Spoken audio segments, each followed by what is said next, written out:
Ani, hello everyone. My name is Jason Manitowabi. I am the Northern Outreach Coordinator for Rezo SPARC. Rezo SPARC is a provincial network. We service Ontario.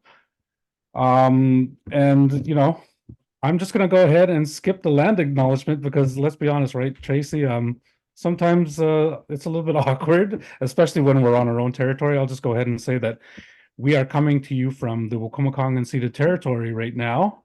And I'm sitting at my table, and Tracy's at her home as well on the territory. And we're going to talk today about powwow etiquette, and we'll get into some other things. And I'd like to just go ahead and say hello to Tracy. Ani Tracy, Anishna, how's it going today? Ani, Bojo, pretty good. How's everybody? Oh, well, I'm doing good over here. What you folks should probably know is this is weird.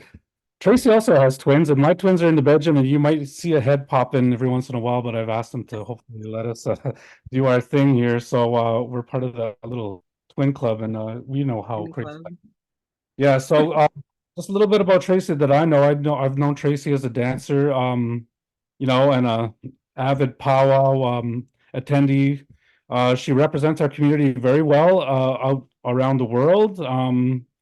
And from what I read, just from the intro that she gave to me was that you've been dancing for 40 years, and various styles, and in a lot of places. I've seen you travel pretty much around the world. And I'm going to go ahead and let you tell us a little bit more about that, how long you've been dancing and some of the places you've been. All right. Ani, Bojo, everybody. My name is Tracy Cleland. I do live and come from Wikwemkong unceded territory on beautiful Manitoulin Island. So yeah, just like Jason said, I've been dancing. Actually, I forgot to change that number. It's actually now 42 years. Oh, My birthday was on Monday, and so I'm 44 years old. And so I started dancing about like 1.5 to 2 years old at our local powwow here. And our powwow has been running in Wikwemkong for over 60 years now. So I've been to it for at least, well, 40 years for our powwow. And so yeah, I love dance. I love sharing and teaching um to schools, to my community, my kids. And yeah, I've danced all over Turtle Island. When you hear someone say Turtle Island, it is basically United States and Canada together. If you were to look at a map or a globe, you'll see it, and it's shaped like a turtle, and that's why they call it Turtle Island. That's our home. We don't have a border, so the US and Canada is our home. But I've traveled all over. I've been part of big things, and all through dance. I've danced in Paris, France, and Germany. And then, as far as even being part of the 2010 Olympic openings, held in Vancouver, BC.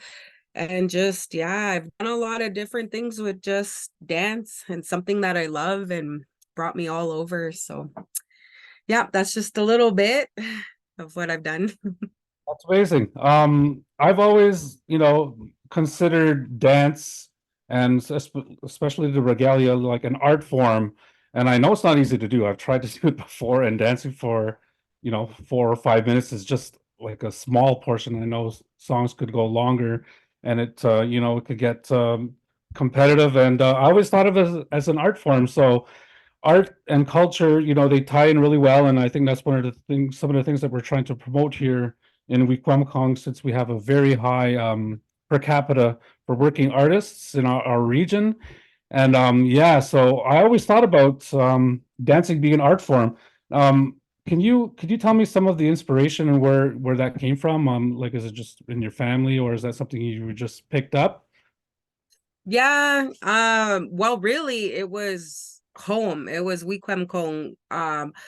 It's funny because I thought growing up, our home Wikwemkong was the only place powwow existed, because I when I was little, growing up in the 80s, I didn't know powwow was everywhere. I didn't know it was in the States. I didn't even know if it was just in our neighboring communities.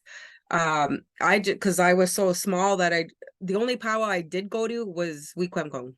Just once a year I was going there. And it's one of the longest running powwows here in Ontario. And so when I got older and moved, like we moved off the reserve for a little bit, I didn't know. I was like, wow, powwow is everywhere. And I got to I started to travel all over, Thunder Bay and north of in Canada, and even Manitoba, and then I was like surprised.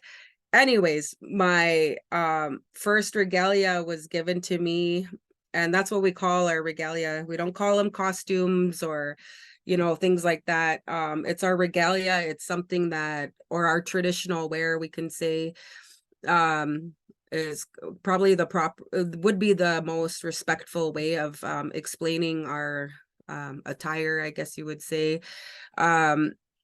My first one was given to me by my auntie Violet McGregor from Birch Island, and it was just very simple and plain.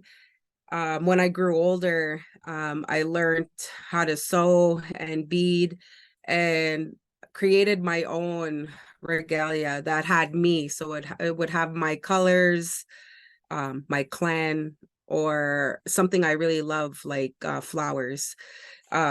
Then I started making it and it became me. So everyone who has their regalia, it's specific for them. It's it's almost like their name will be in it. So maybe in their Anishinaabe name, my name is Bashkabgoanese in the language, which means blooming blossom. So everything on my regalia will have either a flower or some type of floral design. So when you look at different regalias, they're all for that person for some reason. And sometimes you can tell where someone is from in their regalia. So you could, if someone was to look at my regalia, they would say, hey, she must be from, Ontario, this area. And it'll be just because of the flowers, the design of our, they call it woodland designs on this area. And then more geometric shapes, you would know that would become, you would say, I think they're probably from Alberta, Saskatchewan area. It's kind of neat that you can like distinguish where someone is from just by their regalia. That's Yeah. pretty cool. I had no idea. I had no idea that you could actually, sort of, like you said, distinguish where someone might be from in their part of the world. I mean, I can think about it when, somebody from like the southern United States might visit us, and you can see it that way. But just looking at someone's regalia, I think that's pretty cool. Yeah, and you answered pretty much the next two questions that I was going to ask, the significance of the colors, and so thank you for that. And you designing your own. Is that something you always thought that you taught yourself, or you picked it up, or just inspired by others?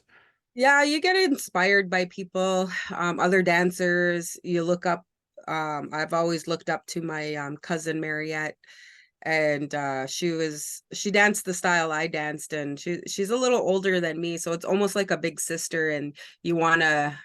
It's like you want to be like them, copy them, and um, so she would kind of. I would see her regalia. I'd be, ooh, I wouldn't copy it exactly, but I at least knew, hey, I can actually add more shiny stuff, and you know and then sometimes I got help, like from my sister, or my dad or something would say, hey, I didn't know I was Wolf Clan, and he'd say, hey, you're Wolf Clan. So when I first made my first hair ties by myself, they were actually little wolf paws on my hair ties, and I created that by myself. And we weren't very rich, so I got that from like a secondhand store, and it was just a box of beads that were different colors, and I had to pick out every single bead out of what I wanted.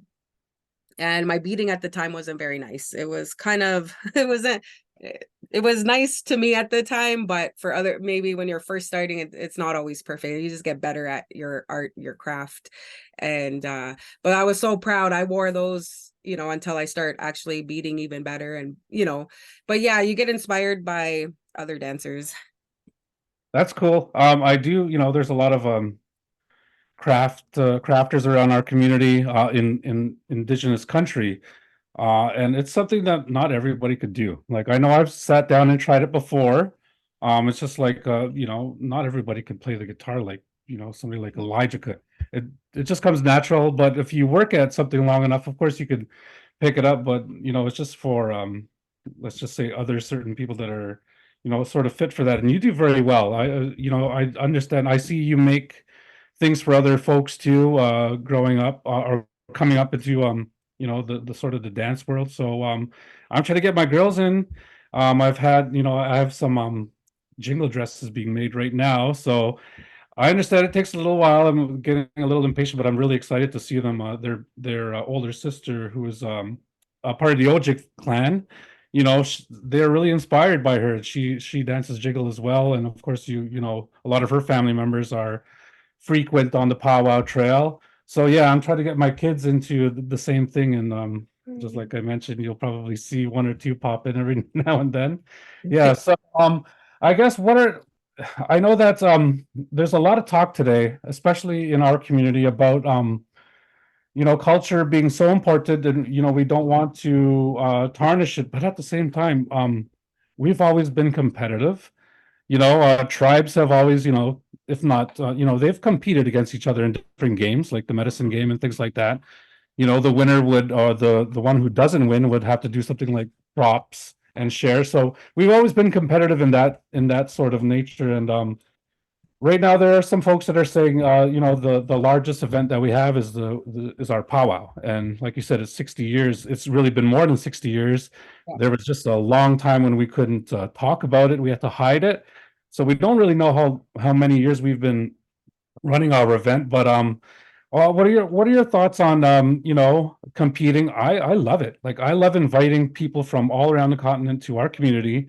We share stories, and then we share styles, and we share essentially. And then at the same time, it helps Canada in as a population, and people from around the world come in and witness these beautiful things, and it opens up conversations. So what are your thoughts on our powwow? Like I know we have several traditional powwows, and that's important, but I like competitive. I don't know, what do you think? Yeah. Well, honestly, when I people ask me that, I tell them, listen, I grew up with competition powwows. There was there's nothing I knew nothing else growing up. The only powwow I went to was Wikwemikong competition powwow 1983 till, you know, 2000, and this year will be 2024. I've always known competition powwows, but and then I start going to traditional powwows. There is a big difference. And what I like about competition, it's like it's almost like a sporting event. It's almost yes, there's competition, but there's also more than that. When we have our competition powwows, it's you know, people are still reconnecting to our culture, and people still get to visit and come together and like dance, eat, visit. And that's the whole point of powwows, really. It's a social gathering, and I think people kind of get mixed up on tradition or traditional um things versus a gathering, and taking it to where it's supposed to be sacred and this. But we got to remember, where did powwows come from? How did powwows start? You know, and you start looking up, and you start hearing about the Wild Bill show that started this with indigenous people.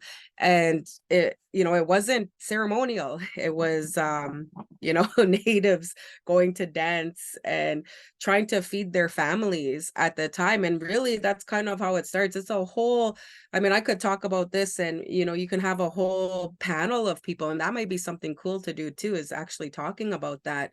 and having where you know, there's certain people think that it's supposed to be a sacred, you know, all this, but really where it came from, you look at that and you start to learn, like, you know, it's more like when it was banned from us to even practice our cultures. We do have sacred dances that are not shown, and you'll never see well, you shouldn't see it. It's hidden, and from like media and things like that, and it's for our own healing, our own learning dances. And then we have our social dances like a powwow, like a round dance, where everyone's welcome. And I think I love competition. I love traditional as well. The only difference about those two powwows is that one, yeah, they have competition and you can win prizes, trophies, blankets, and things like that. And then at a traditional powwow, it's more laid back and it's just kind of dancing with each other every, you know, all day and just visiting. There's, you know, so there isn't really a huge difference except for that competitive showcase of dancing. And then you get the best of the best of the best dancing, which is cool too. And then, you know, the traditional, I really love having all my family there. They're both great family events. But I think we got to remember, you know, when we look at our, you know, the sacred stuff, you know, that's the stuff you wouldn't see out there in public. Yeah. Thank you for that. You know, I didn't grow up with a lot of culture around me, like a lot of us here, but you know, I'm still learning, and it's good to hear different takes on that. And I've always only gone to Wiki Powwow.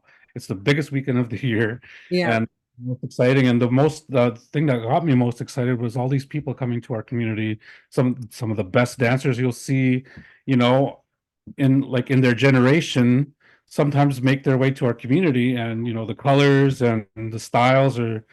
I always wished I could have danced when I was younger. So, but we'll keep on moving. I think it's a good time to move into the next question, which was basically if you know, visitors with going to their powwow for the very first time, what is one thing that you wish every person knew the first time they attend a powwow, say our powwow in a like our competition one? Well, I would say, first of all, right away is just being respectful, and that you don't know what you're doing. I always tell people uh that don't know, pretend you're going to church. Not that it's religious or anything like that, but I say that kind of so that someone would say, you know, how would I dress to church? You would dress, you know, appropriate, right? You would talk appropriate. So you would always watch your language. And that's one thing I just like telling people, because we have a lot of elders at these events, and you know, we carry our elders at the highest, most up respect, and we would never swear around them and talk, you know, um vulgar, you know. So that's kind of what I tell people, is that there's always elders around, and children, you know, we need to be very careful in how we act and speak. And then you know, and when you're dancing, you wouldn't, you know, hop around all crazy, you know, wild. And it's not a rave, it's a powwow. It's to learn. And that's kind of what that's kind of how I kind of tell people first, so that, and then to ask questions and be most people are very willing to share and to talk and answer questions. And as long as you're respectful, like, excuse me, can I ask you a question? And that and it's just like any other interaction with someone, you know, if you have questions about something. And yeah, that's what I would say. And also that when a lot of times each powwow has like a little booklet, and just kind of read through that. It has a lot of information, and they may even have a section of powwow etiquette and what's going to happen, an agenda. And sometimes they have learning tents there, and it's just that would be a number two. Number three is that I say that there is always an MC. And when you go into an event, you'll hear someone talking, or sorry, when you go to a powwow, you'll always hear someone on the mic with the PA system. and listen to them. Just stop and just stand there and listen, because they will tell you exactly everything that's going to be happening at the powwow. They will tell you exactly when you can take pictures. They will tell you exactly when you can go out and into the arena and dance with everybody. They will tell you maybe history. They will tell you what to say, what to do, what not to do.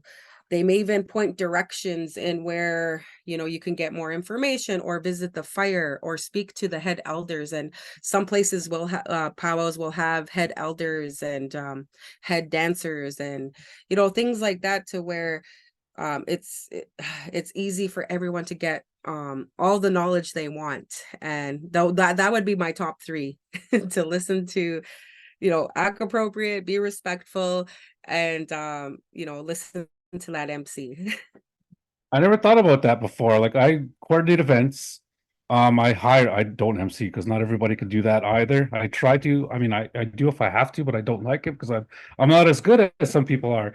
And when you think about a powwow MC, they're there from grand entry or even before, and they got to stay there all day. So often you'll see a pair or a panel or a few just to support, and they have a wealth of knowledge and everything you'd probably want to know before stepping into a powwow and being respectful. And I know there are times when tourists they're absolutely amazed at the vibrance in the area. They want to take pictures, and there's certain rules about how people feel about that too. So it's really important to follow the powwow etiquette, or at least pay attention to it. I think it just makes for everybody to have a better time at the event. And yeah, that's what it's all about. I didn't know too much about how you said powwow started, and that makes a lot of sense. Yeah. So it's really a show, like a show of sharing and stories and styles and things. And that being said, could you tell us a little bit about your style and sort of the significance to the dance, the particular dance that you do now? Okay. So I dance, it's called Women's Fancy Shawl, and it actually is a newer style of dance. And it's only been around since maybe the 50s, 1950s, possibly the late 40s.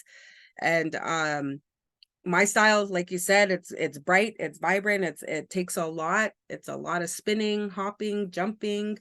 This style of dance pretty much is anything goes, really. There's really no rules about it. When you look at other categories, there are certain things that go with those dance styles, what you can and can't do.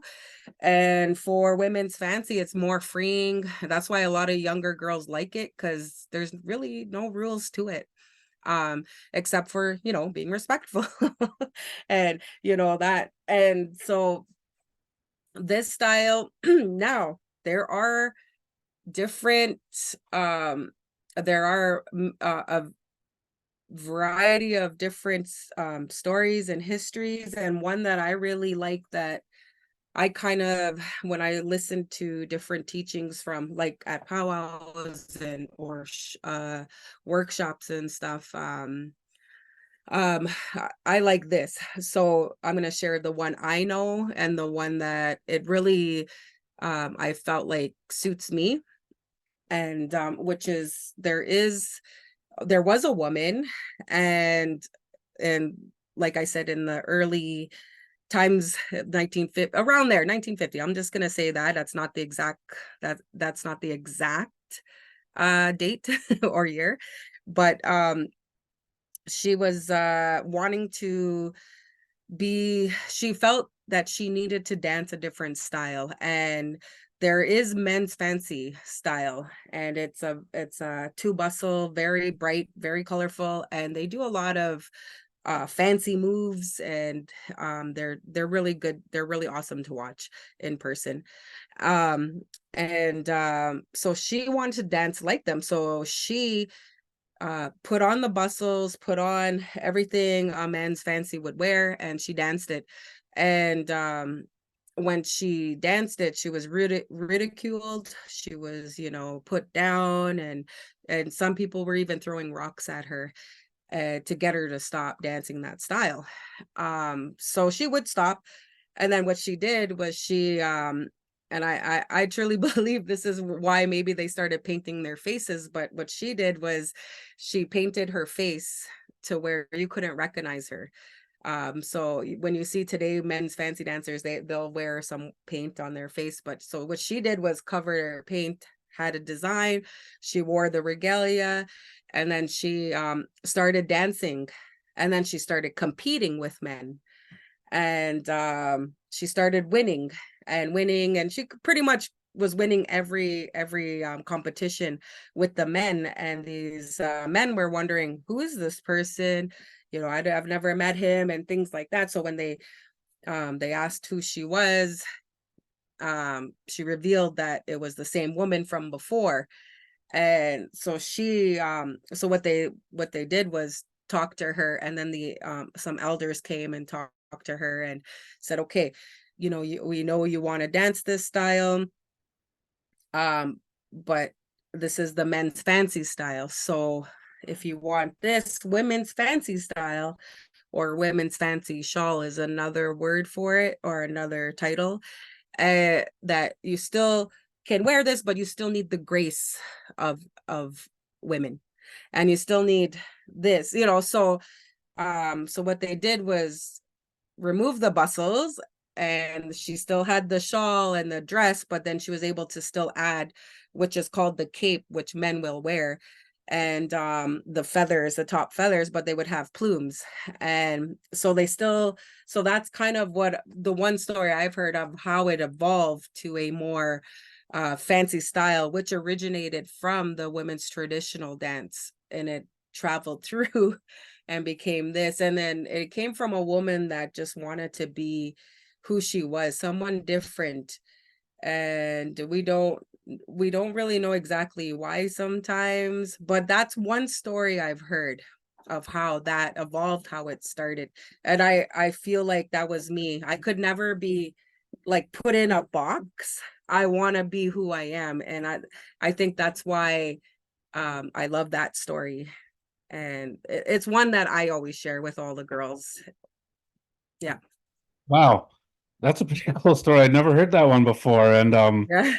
how the dance was created and evolved, and it just, you know, it says a lot about the conversation we had earlier about competition versus tradition, and this is, you know, this is essentially how I guess some dances are started, just people being creative and wanting to compete, and you know, showing that. And you know, you've done powwow etiquette sessions before powwows, namely with us at in Wiki here. And some of the things that I learned as well are some of the traditional dances, how they came from different parts of the continent, and how they're basically the same, just practice different. So you know, I'm still learning a lot about powwow, and I can't wait to get my kids out. Like, I'll be out all hockey season, and then it's going to be powwow season, and I'll just be going around the clock. So I'm excited to do that. Yeah. So that's saying, I think we're getting closer to the end of our chat here, but from what I hear, if you attend a powwow, I mean, you're going to get dancing, which is, you know, is a form of art. You're going to get singing, and you know, there's that music element to it. There's storytelling. There's fashion. So yeah, I guess it's what we could do is encourage others to you know, visit our powwows, and you can take in literally a handful of genres just in an afternoon. And yeah, and this is one of you know, the more prominent dancers from our community, Tracy, like some of the places that she has shared, she's been making us very proud, representing our community.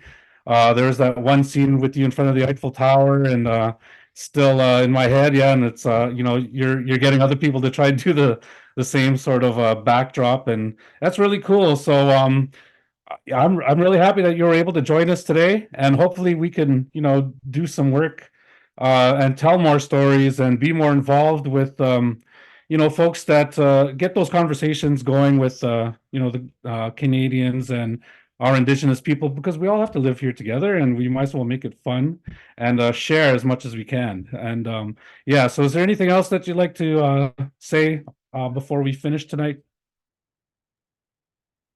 Yeah, just like you said, powwows have everything. They have dance, music, singing. It's all art. Their regalias are art. They're not only that, the beadwork, they hand create this. They design it, they create it. And on top of that, we use all our natural um materials we have. So you might see people with beadwork, but you also may see people with quill work, which I'm doing my best to learn. And it's actually making pieces out of quill, and the porcupine hair and deer hair and like our leather, and there is just tons and tons of stuff. And there's also flute players too. Sometimes you see at the powwows that bring their art of flute music, and there's more and more. There's so much. But I would say, to close it off, is to really just like, it's everyone there is more than willing to share, and just remember to just ask, can I take a picture? Can I ask you a few questions? Can I, and that's kind of what you want to do. You really don't want people to come up and start touching you. It'd be very weird. Like if you were in a mall and someone just came and started touching you. Okay, you might even get, like a little nudge, like, hey, what are you doing? So when you're at a powwow, same thing. Just hey, excuse me, would I be able to take a picture? Can I get a picture with my family? Most people are more than welcomed, like more than happy to take a picture or answer questions. That would be my number one thing, is just to ask permission. And like I said, listen to the MC, and they'll really let you know when you can actually take pictures at like all the dancers in the arena. But other than that, yeah, I think that's pretty much it. And that there are different teaching, different stories. So the ones like I've shared today are kind of what I've learned from elders and other dancers like myself. So there could be another one, there could be a different story, but that's about it. Okay, well, miigwech for joining us tonight, and I hope you have a great evening. And you probably have a very busy season coming up, and I'm excited to hear about that when we catch up again. And we're excited to also hopefully bring you back for another Powwow Etiquette in person at the Week Bemkong Annual Cultural Festival this coming August, your hometown powwow. Yeah, so hopefully we'll all meet up again there. So have a good night, Tracy. This has been a peer-to-peer chat with the Razo SPARC Network, and yeah, we'll talk to you again. Nahau. Yeah, sure. Thank you. Thanks for having me. Have a good night. All right. Good All night. right.